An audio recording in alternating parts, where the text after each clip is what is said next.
উস্কানির অভিযোগে ইতিমধ্যেই থানায় জোড়া অভিযোগ দায়ের হয়েছে। দুই বিজেপি নেতার অভিযোগের ভিত্তিতে মামলা হয়েছে।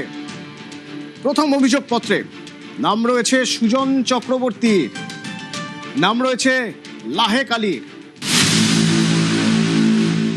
আমার নামে একটা কমপ্লেইন আরএসএস এর মন্ডল থেকে করা হয়েছে। আমি সহ একজন মহিলা নেত্রী সহ 4 জনের নাম দেওয়া আছে।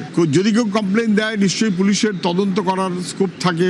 যখন তৃণমূলের সরকার মার্ডার কেসের আমি আসামি হয়েছিলাম মমতা ব্যানার্জি সরকারের আমলে, আর বিজেপি সরকারের আমলে একটা সিরিয়াস কেস টেস কিছু দেবার তাল ওরা করছে, এটা আমার কাছে নতুন কোনো কথা না। আমি এতে গুরুত্বও দিচ্ছি না। এটা হাস্যকর কিরকম পরিকল্পিতভাবে একটা সরকার প্রতিহিংসার মনোভাবে চলছে, বরং ভয় পেয়েছে বলে ভয় দেখাবার একটা প্রচেষ্টা বলে আমি মনে করি। কিসের খেপানো, কার খেপানো বোঝা যাচ্ছে না তো। আমরা বা ওখানকার পাড়া প্রতিবেশী, ওখানে একটাই অপরাধ হয়েছে, অপরাধের শাস্তি দিতে হবে, এটাই দাবি ছিল। এর বেশি একটা ক্লিপিং দেখাতে পারবেন, কিন্তু যতক্ষণ নিশ্চয়ই সঠিক হয়নি, ওটাও অন্যায় হয়েছে। ওটাও আরেকটা অভিযোগপত্র, সেই অভিযোগপত্রে নাম রয়েছে অনুভব মাইতি এবং শ্রীরেখা মিত্রর। ইন্দ্রজিৎ তাঁতি বলে উনি খুব সম্ভবত সকাল 10টা, খুব বেশি হলে সকাল 10টার মধ্যে ওনাকে গণপিটুনিতে হত্যা করা হয়। আমার যে পোস্টটা যদি আপনি দেখেন, সেখানে আমি ঘটনা যে প্রক্রিয়া যা যা ঘটেছে সবটা লিখেছি এবং বিকেল 4:30টার দিকে একটা পোস্ট করেছিলাম যে ইন্দ্র তাঁতি বলে একটি ছেলে, 24 বছরের ছেলে, তাকে মারা হয়েছে গণপিটুনিতে। যে আমার বিকেল 4টায় করা পোস্ট সকাল 10টায় কিভাবে মানুষকে উস্কানি দিতে পারে, মানে ওরা কি টাইম মেশিনে চড়ে গিয়ে তারপরে আমার পোস্ট দেখে উস্কানিমূলক বার্তা পেয়ে খুন করেছে, তাহলে এটাই কি প্রমাণ হয়? মানে এরা তো তাহলে বিজ্ঞানকে তাহলে পুরো পরিবর্তন করে দেবে, যা বুঝতে পারছি। এবং সাথে আরও দেখলাম নাকি ওই ট্রেন লাইন তাকে নাকি উপড়ে ফেলা, তার পিছনে আমার হাত আছে, এবং নাকি বিদেশি শক্তির সাথে নাকি আমার হাত আছে, ইত্যাদি যেগুলো আমি অভিযোগকারীর মুখ থেকে শুনলাম। যে পুলিশকে অভিযোগটা করা হয়েছে, আমার বিশ্বাস ওই পুলিশরাও যখন, মানে নিশ্চয়ই ওনারা তদন্ত করেছেন তাদের মতো করে, এখন অবধি আমাকে কোনো ফোন আসেনি, আমার কাছে কোনো নোটিশ আসেনি। আমাকে প্রমাণ করুক, বোঝা কোনটা উস্কানিমূলক, কি উস্কানিমূলক, কি করেছে সেটা জানা। আমি তো প্রথম শুনলাম, তো কিছু ব্যাপারে কিছু জানি না। তুমি কি কোথাও কোনো মন্তব্য করেছিলেন? কিসে মন্তব্য করেছি আমি সেটা জানতে মন্তব্য করতে পারবো না? একজন নাগরিক হিসেবে যদি এরকম একটা কাণ্ড হয়, কেউ কিছু কথা বলবে না?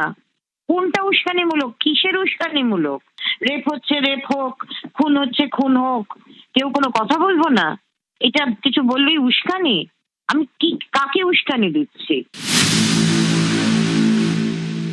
रेडिकल फोर्स भी रह सकता है या कुछ अल्ट्रा लेफ्ट भी रह सकता है। जो सामने किया उनको तो उठा रहा हूं, पीछे से जो लोग मोबाइल फोन में भड़काने का काम किया है, मैसेज करके भड़काने का काम किया है, पुलिस जब कोशिश कर रहा था भाई शांत रहिए, कार्रवाई होगा, तब जो भड़काने का यहाँ किया तो दूसरे एरिया में किया। सेंट्रल पैरामिलिट्री फोर्स के ऊपर पत्थरबाजी किया, कॉमन पुलिस कांस्टेबल के ऊपर, लेडीज कांस्टेबल के ऊपर आक्रमण हुआ, रेल मार्ग पर इतना बड़ा बड़ा स्टील का बीम वो रेल लाइन के ऊपर देकर यहाँ बड़ा हादसा करने का साजिश था। वो जिस पार्टी का हो सकता है उसको भी सबक सिखाने का काम विद इन बीएनएस के अंदर पुलिस करेगा। ये मेरा फुल डायरेक्शन है।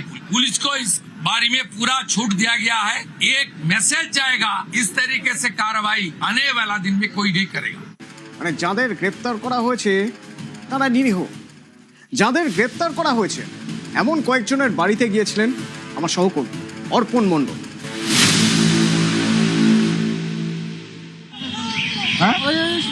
ভাবি, শরীফুল ওই সময় কোথায় ছিল বলুন? ওর নামেই তো প্রথমে আসছে ইন্দ্রজিৎকে মারার ঘটনায়। ভাবি বলুন না, ও কি বাড়িতে ছিল? পুলিশ ওকে গ্রেপ্তার করলো কেন ওই ঘটনার সময়? হ্যাঁ ভাবি, শরীফুল ওই সময় কোথায় ছিল বলুন? ওর নামেই তো প্রথমে আসছে ইন্দ্রজিৎকে মারার ঘটনায়। ভাবি বলুন না।